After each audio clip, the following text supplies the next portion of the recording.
Hello everyone, welcome to the new series of Drishti IAS. I am Ritu and today we are going to discuss very important topic of GS3 which is economy.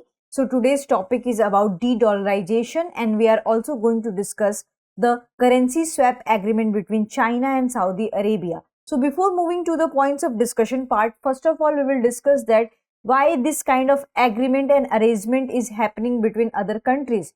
Because there may be so many reasons. The first reason is Russia-Ukraine war. The second reason is that downgrade of the US economy. The third reason is that many countries are looking for other alternative rather than depending on the dollars. And on the other hand, the countries want their independent status. They don't want to depend on superpowers. So that's why this kind of arrangement can be seen. And we can also see that China's influence is increasing day by day, especially in the Middle Eastern country. So that's why this topic is very important in the terms of economy, also in the terms of IR. So moving to the points of discussion part. So first of all, we are going to discuss the news and then we are going to discuss what is de-dollarization and then what is the currency swap agreement between both countries. Should US be worried? And then practice question for prelims and mains. So moving to the news part, so we have briefly discussed about the news that there is a currency swap agreement between China and Saudi Arabia. And what was the worth of that currency swap agreement? So the worth is around 7 billion, which is not much, but it holds a symbolic importance in terms of the economic trade and especially in the world economy. So China is the largest energy consumer country. On the other hand, Saudi Arabia is one of the largest oil exporter country. So in that way, this kind of ties held a huge importance in terms of the world arena because they are not just focusing on the hydrocarbon ties, they are also focusing on the security and technology ties. So in that way, a different kind of superpowers and different kind of a nexus between different countries emerging, which can shape and reshape the global economy. So this is the brief news. Moving to the next slide. Next slide is about that what is de-dollarization. So in a simple terms or in a lay person's term, it is a reduction in the use of dollar in terms of the foreign trade, in terms of the world trade and in the terms of various financial transactions. So dollar is widely used in the world arena for the financial transaction. So its usage is decreasing day by day. So this simple process is known as the de-dollarization. And what impacts it can have on economy? So it can have a different kind of impacts. First, that it can downgrade the US economy, and so many economies and especially the developing economies are dependent on the US and they are interlinked with the US, including Indian economy. So if there will be the de-dollarization, Indian economy will be also affected. So the first impact we could see here that not just US economy will affected, other developing economies will also affected. On the other hand, it can reshape the power of a superpower. So it is considered that USA is one of the superpowers. So if there is a de-dollarization, so the superpower of the USA will decrease because in today's terms, in modern terms, most of the things dependent on the economy, and if you are not economically strong, then you have a less say in the world arena. So these are the potential impact we can have with the de-dollarization. Moving to the next slide. Next slide is about that what is the currency swap agreement.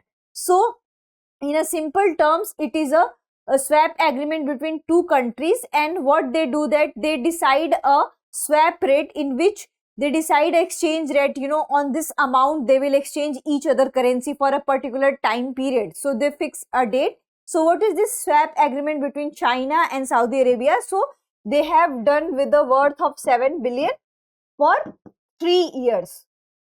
So here the period has been already decided. It can be 5 years, it can be for prolong also, and they can also renew this kind of agreement also.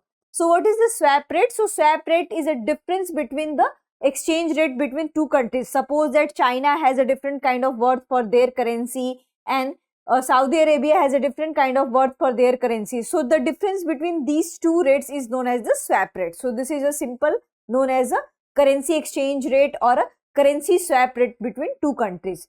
Moving to the next slide. Next slide is about that why they are doing so. So Beijing is trying to cut down its reliance on the US currency. So we already had discussed that most of the world transaction happened in the dollar. So Beijing, the China capital, is trying to reduce its dependence on the US currency. That's why, and in order to expand its influence to other economies, they are trying to de-dollarization. So there is an attempt to de-dollarization. On the other hand, there is a war ongoing between Russia and Ukraine, and right now what we are seeing that Russia is allying with the China. So in order to attempt the de-dollarization, it will eventually impact the Russia also, and it will eventually benefit Russia also. So in that way, there is a significant impact on the war situation also. On the other hand, what Saudi Arabia is doing in this regard, so Saudi Arabia has this vision 2030. So by 2030, they had decided that they will modernize their country, they will expand their economy, they will do various scientific and technological changes in their country. So in order to fulfill their dream, Saudi Arabia is indulging in such activities. On the other hand, they also try to increase their foothold in each other economy. So Saudi Arabia is also looking other partners to invest, and China is also trying to expand its influence in the Middle Eastern countries. So that's why the China has chosen the Saudi Arabia, and with the help of Saudi Arabia, it can expand its economy with the other neighboring countries. So these are the potential reasons that why there is an attempt of de-dollarization.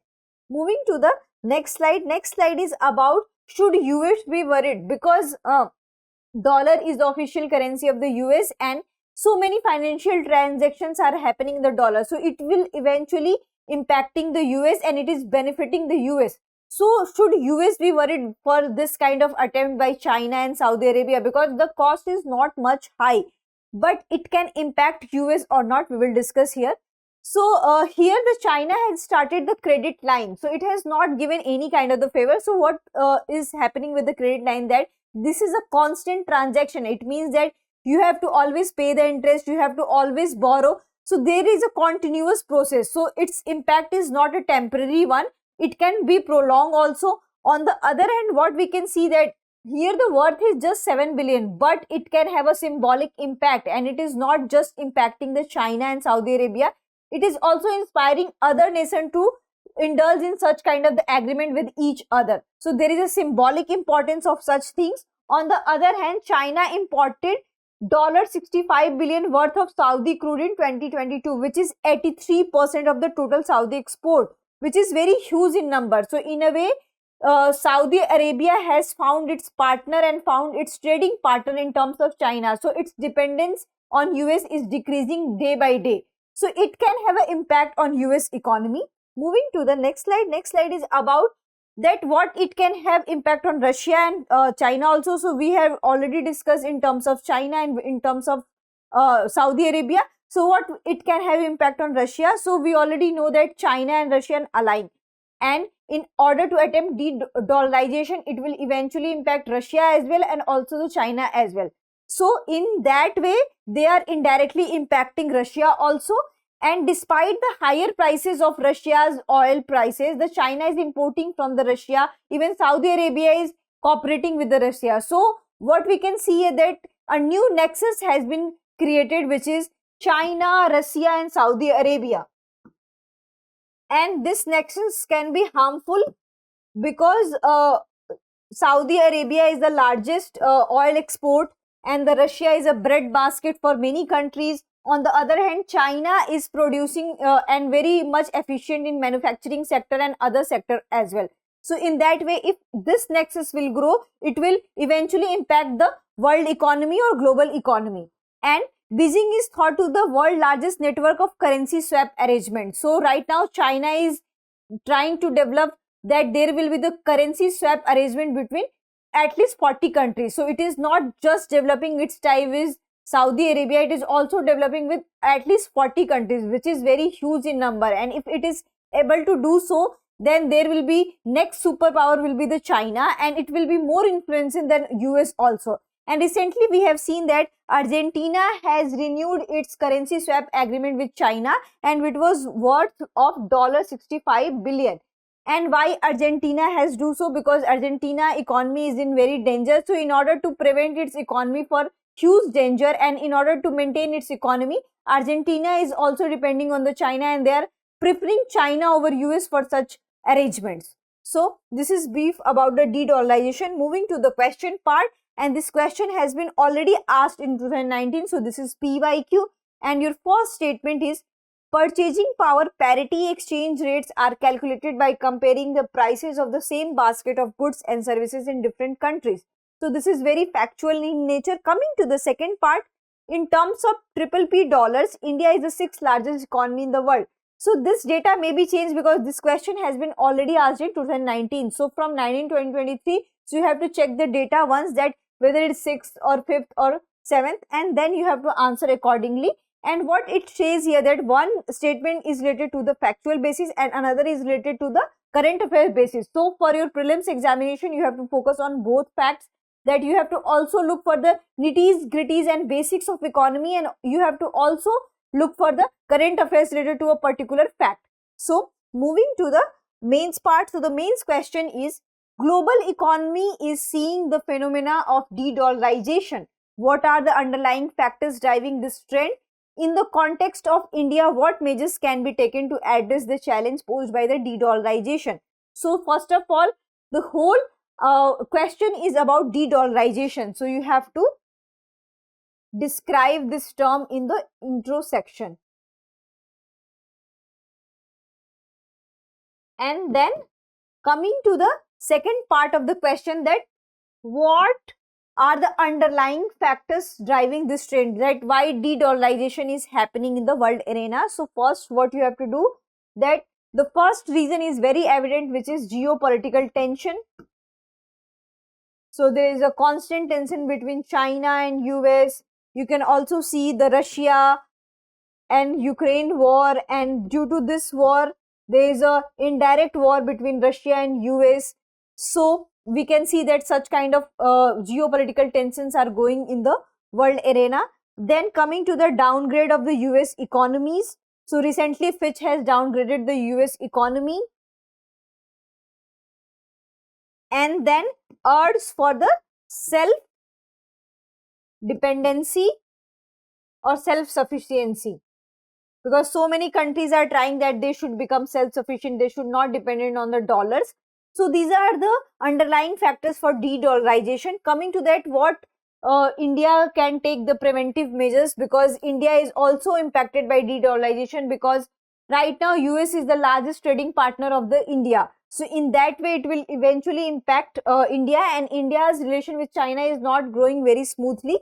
So we have to find out the solution for that thing. So what India can do, that first it should promote its own currency, local currency, which is rupee. So now this, from time of de-dollarization, India should focus on rupeeification. It should grow ties with other countries, just like India and Russia has already good relationship, and it has also invested in the Middle Eastern countries because they are the largest exporters of oil, and oil is a very necessity element in today's world arena, because so many things are transported through with the help of oil. So the crude oil countries are very essential for India also. So it needs to grow their ties, and they have to economically ties with each other. On the other hand, India should also focus on its domestic market, so that it should not be dependent on the dollar exchange or financial transaction along with the dollars. So these are the factors India can take a step as a preventive measures. And at the end, you have to write that, de-dollarization in some way it is a very positive for other countries. So it should not be like political appeasement, and it should not be like that if you are de-dollarizing, then you should promote other currencies. So in order to attempt in de-dollarization, you should not be in a trap that, okay, you are de-dollarizing the US economies, but you are also becoming the slave of China's economy or slave of other currency. So there should be the focus on self-sufficiency, and other countries should also focus in that approach. They should not be a part of any trap process, and they should be not a slave of any superpower. So this would be your conclusion. I hope you like this lecture. If you have any question to this lecture, kindly ask in the comment section. Thank you.